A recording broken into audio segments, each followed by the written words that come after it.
Hello guys, and welcome back to another video. So today we're going to be looking at how the team did in Game Week 7 and how the team is going to be looking like for Game Week 8. We'll be looking at transfer plans, team selection and captaincy choice ahead of another exciting weekend of Fantasy Premier League football. In Week 7 we managed to back ourselves a massive 75 points, which was enough to give ourselves a big green arrow from around 2.4 million to now 750,000. Jordan Pickford could be an explanation to this massive jump in positions. He managed to back himself a penalty save, a clean sheet and 3 bonus points as well to give himself a total of 15 points in Game Week 7. Finally seems like Everton's sturdy defense could be back on track, so possibly Pickford could be scoring even more points in the future. Another player who shined in Game Week 7 was Saka. He managed to back himself 2 assists and a goal to give himself 16 points in the home fixture against Southampton. Decided to give Saka the armband in Game Week 7, then well done you. Unfortunately gave the armband to Erling Haaland, who blanked for the second game week in a row and only got himself 2 points. In the end, Game Week 7 turned out to be a massive success, so let's take a look at how the transfer plans are going to be looking like ahead of Game Week 8. At the moment we have 2 free transfers, but I'm a little bit uncertain about if I'm going to be using just the one transfer or going to use both of them. If we're going to use just the one transfer, then the most obvious choice could be to get rid of Manchester City's Savio ahead of Game Week 8. He's only played 9 minutes in the last 2 game weeks, and the obvious choice to replace him could be Spurs' Brennan Johnson.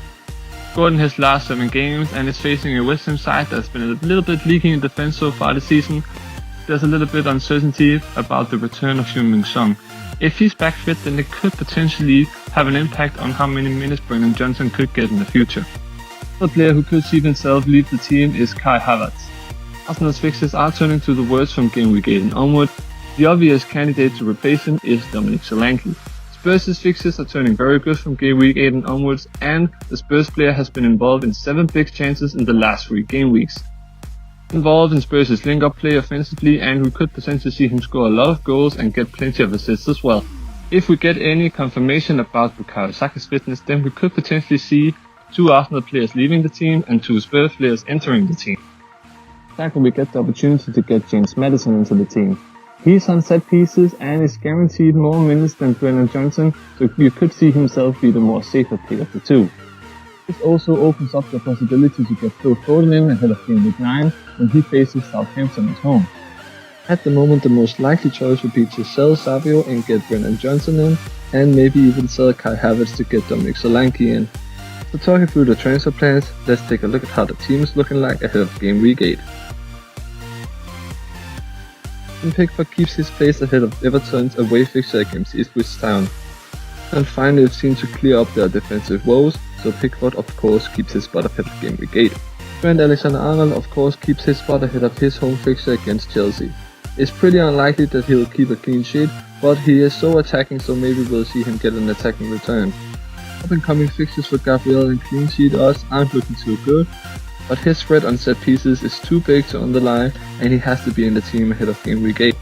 Gabriel has been a very frustrating asset to own ever since we brought him in ahead of Game Week 6. He was on the bench for us when he scored the goal against Newcastle, and last weekend they conceded 2 goals against Fulham. Hopefully we'll get to see him keep a clean sheet and maybe even get an attacking return. Brennan Johnson comes into the team after his goal scoring run.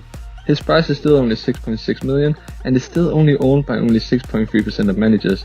Tottenham's fixture run is very good for the upcoming fixtures, so we could potentially see him get even more returns. Dwight McNeil is still thriving as a number 10 for Everton and is still on set pieces as well. He's increased by 300,000 in price ever since we brought him in, and his ownership is slowly increasing as well. Ipswich aren't the best team, so we could potentially see him bag himself an assist or 2. Bremer has scored in his last 3 games in Premier League, and a trip to Old Trafford isn't as daunting as it once were. He's on penalties and of course he's in the team. At the moment there isn't any update to Bukayo Saka as he's still yellow flagged ahead of Arsenal's trip to Bournemouth. He's still in the team for the moment, but if we get any clarification about his injury, if he's injured or not, then we could potentially see him leave the team. Chris Wood stays in the team after he scored a goal against Chelsea away. He faces a very lackluster Crystal Palace side, which is missing the spark that they had in the spring. Dominic Solanke comes into the team after replacing Kai Havertz. His underlying numbers are very good and I expect him to score a lot of points in the upcoming game weeks. Finally, we have to bring in Erling Haaland. He's our captaincy choice ahead of Game Week 8, and he's facing a Wolverhampton side that are last in the Premier League and have conceded the most goals so far. On the bench we have Virginia, Everton's second goalkeeper, Morgan Rogers, who's prepared to come off the bench, Konsa, who's still at injury risk, and Jacob Rees. That is how the team is looking like ahead of Game Week 8. Let me know in the comments what your transfer plans are. Leave a like if you enjoy the content, and I'll see you next time.